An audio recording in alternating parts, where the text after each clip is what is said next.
നമസ്കാരം. Q Malayalam UK ന്യൂസിലേക്ക് സ്വാഗതം. NHS ഫണ്ടിംഗ് പ്രതിസന്ധി പരിഹരിക്കാൻ ആശുപത്രി ജീവനക്കാരുടെ എണ്ണം വെട്ടിക്കുറയ്ക്കാൻ സർക്കാർ ഒരുങ്ങുന്നു. UK നാഷണൽ ഹെൽത്ത് സർവീസ് കടുത്ത സാമ്പത്തിക ക്ഷാമം നേരിടുന്നതായി റിപ്പോർട്ടുകളുണ്ട്. 3 ബില്യൺ പൗണ്ടിന്റെ സാമ്പത്തിക ബാധ്യത ഉള്ളതായിട്ടാണ് കാണുന്നത്. ഈ സാമ്പത്തിക വിടവ് നികത്താൻ രാജ്യത്തുടനീളമുള്ള ആശുപത്രികൾ കടുത്ത നടപടികൾ നടപ്പിലാക്കുന്നു. ജോലി വെട്ടിക്കുറയ്ക്കുന്നതിലൂടെ ജീവനക്കാരുടെ എണ്ണം കുറയ്ക്കുന്നതും ലഭ്യമായ ആശുപത്രി കിടക്കകളുടെ എണ്ണം കുറയ്ക്കുന്നതും ഈ നടപടികളിൽ ഉൾപ്പെടുന്നു. ഇത്തരം സാഹചര്യം രോഗികൾക്കും ആരോഗ്യ പ്രവർത്തകർക്കും കാര്യമായ പ്രത്യാഘാതങ്ങൾ ഉണ്ടാക്കാൻ സാധ്യതയുണ്ട്. ഇത് രോഗികളുടെ കാത്തിരിപ്പ് സമയം വർദ്ധിപ്പിക്കുകയും ജീവനക്കാർക്ക് കനത്ത ജോലിഭാരം അനുഭവപ്പെടുകയും രോഗികളുടെ പരിചരണത്തിന് ഗുണനിലവാരത്തെ ബാധിക്കുകയും ചെയ്യും. ഇതുകൂടാതെ രോഗികൾക്ക് ചികിത്സ വൈകാനും സാധ്യതയുണ്ട്. രോഗികൾക്കും ആരോഗ്യ പ്രവർത്തകർക്കും ദൂരവ്യാപകമായി പ്രത്യാഘാതങ്ങൾ ഉണ്ടാക്കുന്ന ഒരു നിർണായക സാഹചര്യമാണിത്. 7 സിസ്റ്റേഴ്സ് സ്റ്റേഷനിലും കെന്റിലും വെച്ചുണ്ടായ ആക്രമണത്തിൽ 2 പേർ ആശുപത്രിയിൽ. 7 സിസ്റ്റേഴ്സ് ട്യൂബ് സ്റ്റേഷനിൽ വെച്ച് നടന്ന സംഭവത്തിൽ അറസ്റ്റിലായ 2 പേരിൽ ഒരു 15 വയസ്സുകാരിയും ഒരു 18 വയസ്സുകാരിയും ഉൾപ്പെടുന്നു. സംഭവത്തിൽ പോലീസ് അന്വേഷണം തുടരുകയാണ്.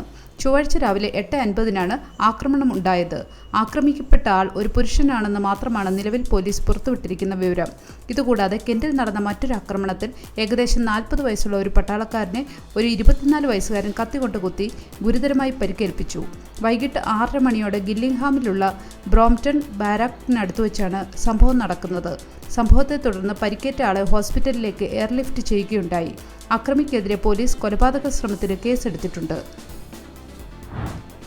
കെന്റിലെ A257 റോഡ് അടച്ചുപൂട്ടൽ റദ്ദാക്കി. 13 ആഴ്ച അടച്ചുപൂട്ടൽ മൂലമുണ്ടായേക്കാവുന്ന തടസ്സങ്ങളെക്കുറിച്ച് ആശങ്കാകുലരായ താമസക്കാർക്കും യാത്രക്കാർക്കും ആശ്വാസമായാണ് കെന്റ് കൗണ്ടി കൗൺസിലിന്റെ ഈ തീരുമാനം. ചോസർ ഹൗസ് കെയർ ഹോമിന് സമീപമുള്ള സെന്റ് മാർട്ടിൻസ് ഹില്ലിനിടയിലും ബാർബിക് റോഡിന് കിഴക്ക് ആശുപത്രിയുടെ പടിഞ്ഞാറൻ പ്രവേശന കവാടത്തിലും റോഡ് അടയ്ക്കാനായിരുന്നു തീരുമാനം.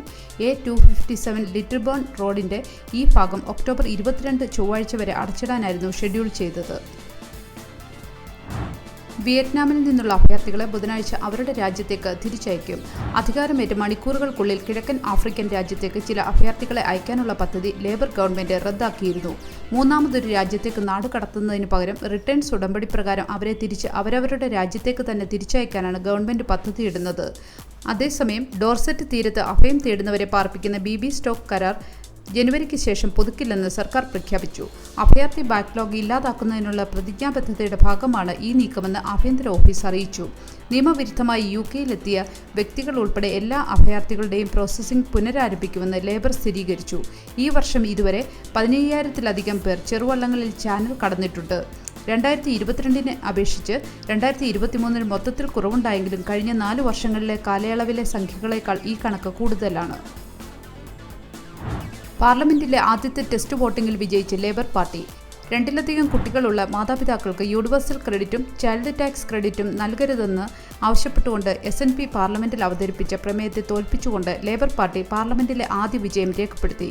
പ്രമേയത്തെ അനുകൂലിച്ച് വോട്ട് ചെയ്ത 7 MPമാരെ ലേബർ പാർട്ടി 6 മാസത്തേക്ക് സസ്പെൻഡ് ചെയ്തു. മുൻ ഷാഡോ ചാൻസലർ ജോൺ മെക്ഡൊണലും ഇവരിൽ ഉൾപ്പെടുന്നു. പാർലമെന്റിലെ ആദ്യ വോട്ടെടുപ്പ് 103-നെതിരെ 363 വോട്ടുകൾക്കാണ് SNPയുടെ പ്രമേയം തള്ളിക്കളഞ്ഞ് ലേബർ പാർട്ടി വിജയം രേഖപ്പെടുത്തിയത്. 2 കുട്ടികൾ എന്ന നിബന്ധന എടുത്തുമാറ്റിയാൽ ദാരിദ്ര്യത്തിൽ കഴിയുന്ന ഏതാണ്ട് 33,000-ലധികം കുട്ടികൾക്ക് ഉപകാരപ്രദമാകുന്നതായി പ്രമേയത്തെ അനുകൂലിച്ച് സാറ സുൽത്താന പറഞ്ഞു. UK-യിൽ മരുമകനെ വധിക്കാൻ ശ്രമിച്ച മലയാളി വയോധികന് 8 വർഷം ജയിൽ. 2023 മെയ് 6-നായിരുന്നു സംഭവം നടന്നത്. കഴിഞ്ഞ വർഷം നടന്ന ഈ സംഭവം UK മലയാളി സമൂഹം അറിയുന്നത് കഴിഞ്ഞ ബുധനാഴ്ചത്തെ കോടതി വിധി BBC റിപ്പോർട്ട് ചെയ്തപ്പോഴാണ്. ചാക്കോ എബ്രഹാം തെങ്കരയിലാണ് ശിക്ഷിക്കപ്പെട്ടത്. ചേംസ്ഫോർഡ് ക്രൗൺ കോടതി 8 വർഷത്തേക്കാണ് ശിക്ഷിച്ചിരിക്കുന്നത്. തലയ്ക്ക് പിന്നിൽ വെട്ടേറ്റ മരുമകൻ അയൽവാസികളുടെ സഹായം തേടുകയായിരുന്നു. അയൽവാസികൾ എത്തുമ്പോൾ വീടിനകത്ത് ചാക്കോ എബ്രഹാം കത്തിയുമായി നിൽക്കുന്ന കാഴ്ചയാണ് കണ്ടത്. 3 വയസ്സുള്ള കുഞ്ഞിന്റെ മുൻപിൽ വെച്ച് പിതാവിനെ വെട്ടുക എന്നത് അതിക്രൂരതയായാണ് കോടതി വിലയിരുത്തിയത്. ചാക്കോ എബ്രഹാമിന് കത്തികൾ വാങ്ങിക്കുന്ന ഒരു ഹരമായിരുന്നുവെന്ന് സ്വന്തം മകൾ തന്നെ പോലീസിന് സാക്ഷിമൊഴി നൽകുകയും ചെയ്തിരുന്നു. വധശ്രമത്തിലേക്ക് നയിച്ച പ്രകോപനപരമായ കാരണം എന്താണെന്ന് ഇനിയും വ്യക്തമല്ല. ചാക്കോ 2019-ലാണ് UK-യിലേക്ക് എത്തുന്നത്. മലയാളം മാത്രം സംസാരിക്കുന്ന അദ്ദേഹത്തിന്റെ മനോനില ഊഹിക്കാവുന്നതാണെന്നും ജയിലിൽ ഭാഷ കൈകാര്യം ചെയ്യാൻ അറിയാത്തതിനാൽ ഏകാന്ത തടവിലായിരിക്കുമെന്നും കോടതി വ്യക്തമാക്കിയിട്ടുണ്ട്.